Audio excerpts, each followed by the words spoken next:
Bismillahirrahmanirrahim. Assalamu alaikum, dear candidates. आऊं Khalid Hussain Abbasi English जे lesson preposition सां गॾु हाज़िर आहियां। अॼु असांजो टॉपिक आहे मोस्ट इम्पॉर्टेंट प्रीपोजिशन टू, उन जा करेक्ट यूज़ेज सिखंदासीं। कुछ पॉइंट्स डिफाइन कंदासीं, जिनजो पार्ट 1 अॼु डिफाइन कंदासीं। उन खां पोइ इन जो बाक़ी रहियल हिसो पार्ट 2 में इंशाल्लाह। नंबर 1 पॉइंट आहे to show behaviour after certain adjectives.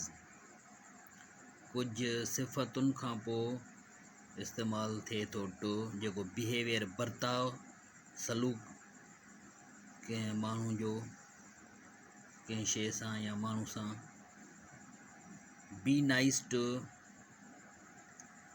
The customers, ग्राहकनि सां सुठा थियो।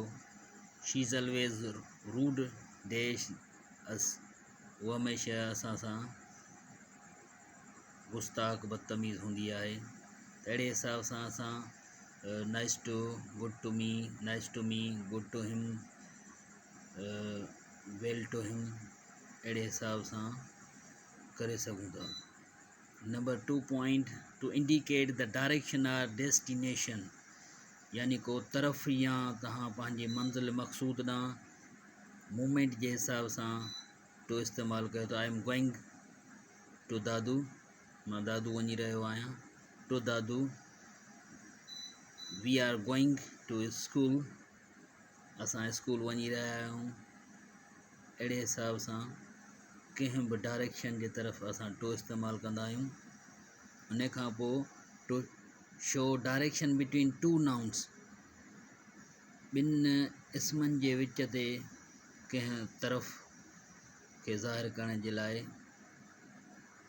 This is the right path to success, ही कामयाबी जो सही रस्तो आहे। This is the road to the Red Fort, ही रस्तो आहे जेको ॻाढ़े किले ॾांहुं, लाल किले ॾांहुं वञे थो। To show direction after certain verbs, कुझु फेलनि खां बाद में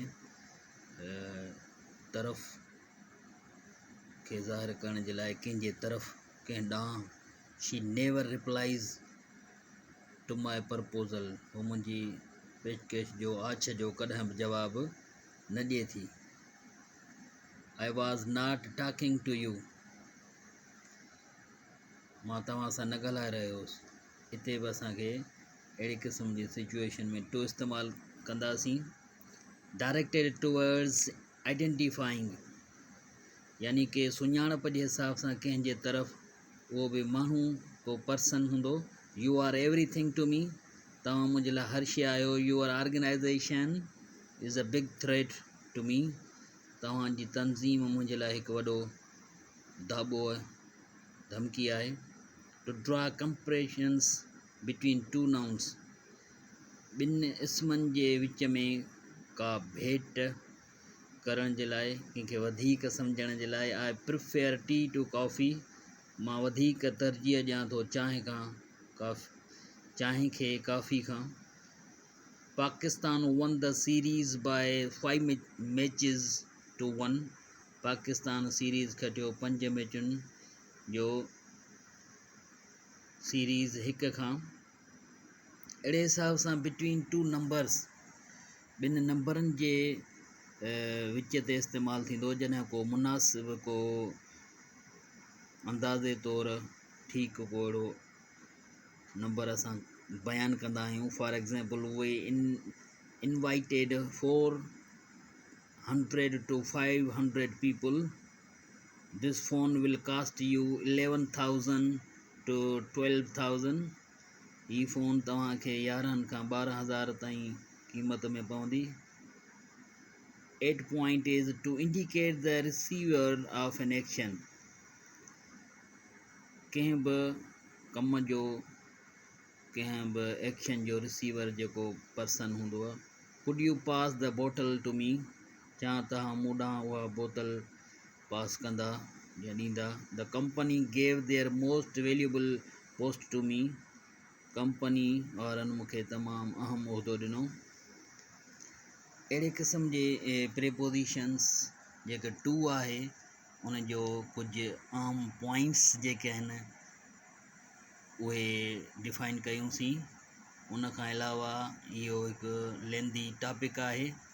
टू हिकु तमामु अहम ऐं तमामु घणो इस्तेमालु थींदड़ प्रेपोजिशन आहे. तक़रीबन काफ़ी टेस्टुनि में इन जो यूज़ेज अचे थो, उन जा क्वेश्चन्स अचनि था ऐं इंशाल्लाह नेक्स्ट पार्ट 2 में वधीक डिफाइन कंदासीं जेके कुझु आम पॉइंट्स अञा रहिजी विया आहिनि.